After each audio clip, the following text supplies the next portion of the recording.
According to the World Economic Forum, cyber attacks become one of the 5 major risks to society next to climate change and terrorist attacks. 46% of companies were affected and 36% of consumer data lost.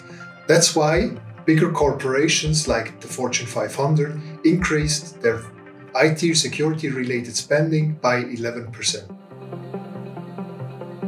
First of all, it's important to know in which organization and sector you have regulatory standards. For example, it could be that you have to follow SOX standards. It could also be that you may have to apply for ISO certificates, for the NIST certificate. As a second step, we advise companies to move from detection towards prevention.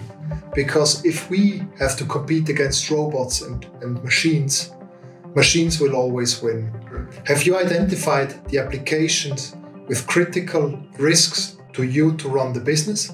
For example, a bank doing transactions, e-banking, in pharmacy, development of new pharmaceuticals and the whole supply chain. These applications, they need to be focused on first because that poses a direct risk to your operation. Another important question is, how do people connect to these systems? For example, are they using 2FA? Do you enforce a password policy that changes on a monthly basis or half a yearly basis?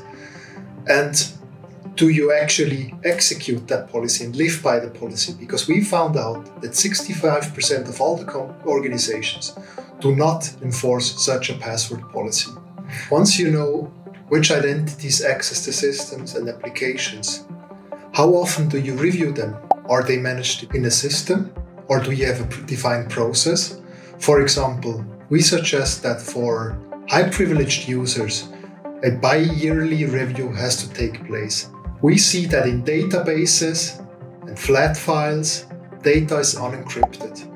Encrypting user data, for example, basic information like his name, has to be encrypted so that we protect, especially in spaces like the banking industry, the client's identity and therefore making it safe for him to use and bank with you. In case of social engineering, you just have to launch campaigns. You send out a phishing email with the intent to figure out how many of your employees click on the email. The next time, once you've educated them to not click on such links, they know, and once it's an actual attack, they act accordingly.